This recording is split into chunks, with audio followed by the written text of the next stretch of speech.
It was late. Not the kind of late where the world is still awake in the background, but the kind where everything feels paused. No cars, no footsteps, no wind, just silence. And then, a knock. Not loud, not frantic, just deliberate. 2 slow taps against the door. You probably wouldn't answer it. Most people wouldn't. But the people who did, they all say the same thing. At first, there was obviously nothing wrong. Just kids, just standing there, waiting. And then one of them speaks. "Can we come in?" And that's where it starts. Welcome back to Unsettling Stories, where the line between reality and nightmare isn't always clear. Tonight's story doesn't come from one place. It doesn't belong to one town or one moment in time. It shows up anywhere. At your door, at your car window, at the edge of your headlights, always the same, always wrong. This is the phenomenon of the black-eyed children. The modern legend begins in the 1990s. A journalist named Brian Bethel would unknowingly become the first widely known witness. His story takes place in Abilene, Texas. A normal night, just sitting in his car outside a movie theater, writing checks under the dim light of the parking lot. That's when he noticed them. 2 boys outside his car. He hadn't seen them approach. They were just suddenly there. One of them stepped closer, calm, polite, almost rehearsed. "Hey, mister, we need a ride home. Can you help us out?" Nothing about the request was strange on its own, but something felt wrong. Bethel described it as an overwhelming instinctual fear. Not panic, not confusion, just a deep, immediate certainty. Do not let them in. Still, he hesitated because they were just kids, right? Then the boy spoke again, more insistent this time. "We can't just get in your car unless you tell us it's okay." And that's when Bethel looked at their faces, really looked, and saw their eyes, completely black. No white, no iris, just darkness. He fumbled with his door, trying to shut them out, his hands suddenly not cooperating. And when he finally managed to start the car and drive away, they were gone. No footsteps, no retreat, just gone. Since that night, hundreds of similar stories have surfaced. Different people, different places, but the same details repeat over and over. They appear suddenly. Witnesses rarely see them approach. They're just there, standing too close, as if they've been waiting longer than they should have. They ask for permission. This is one of the most consistent and unsettling details. They don't break in, they don't force anything, they ask. Sometimes politely, "Can we come inside?" Sometimes urgently, "We need to use your phone." But always with that same condition. They need to be invited. Their behavior is off. People describe their speech as flat, emotionless, like they're mimicking conversation rather than actually participating. They ignore questions.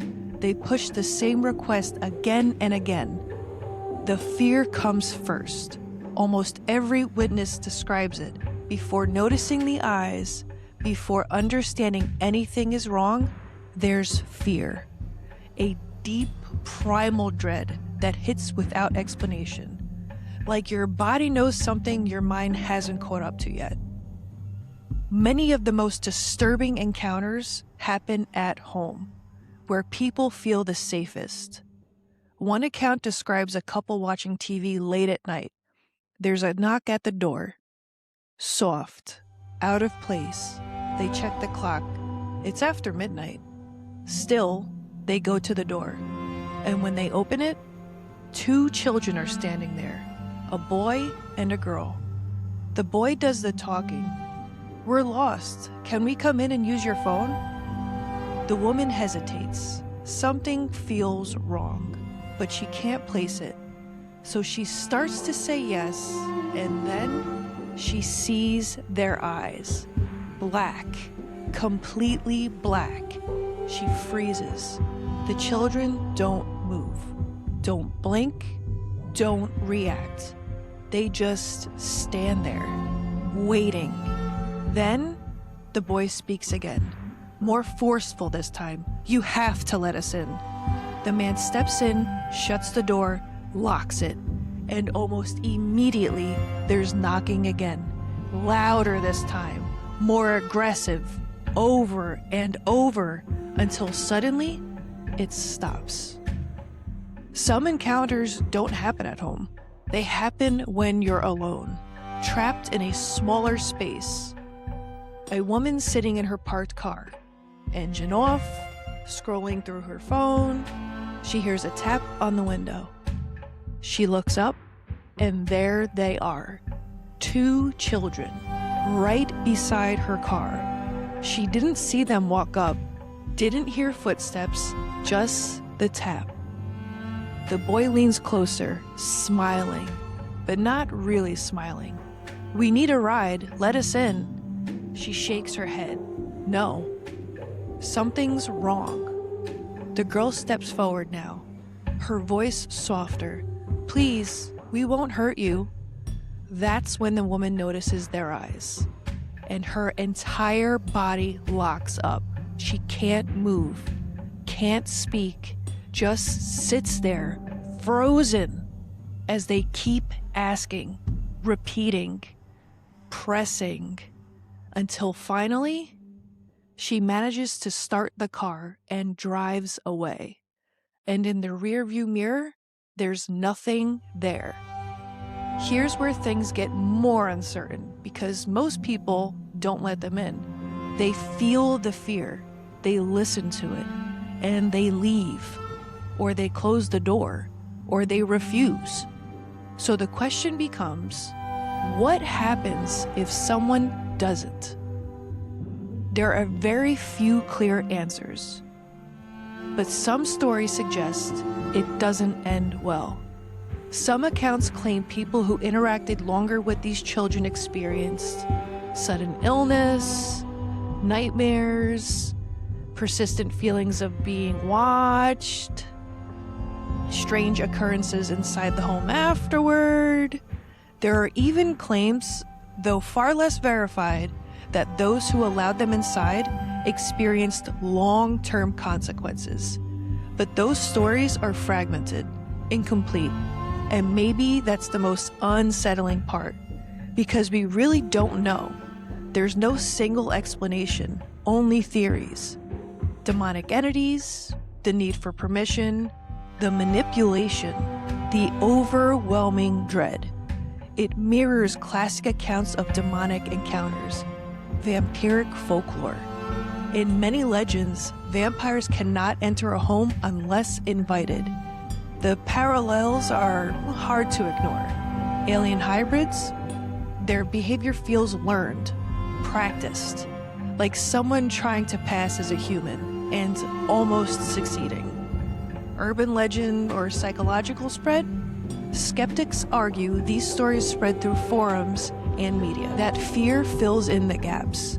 That once you know the story, you start to see it everywhere. But that doesn't explain one thing: the consistency. Across all of these accounts, there's one detail that remains the same.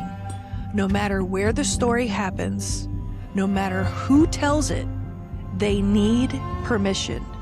They always ask. And that raises a question, one that doesn't have an easy answer. Why? Why would something that clearly isn't human follow a rule like that? Maybe it's a limitation.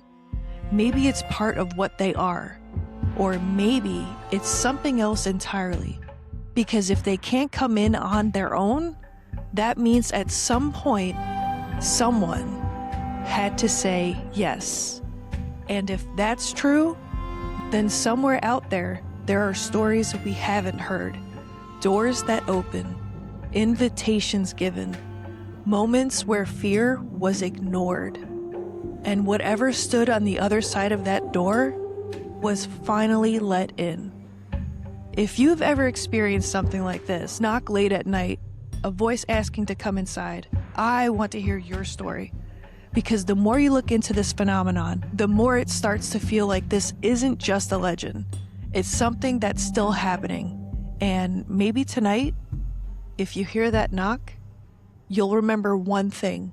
You don't have to open the door.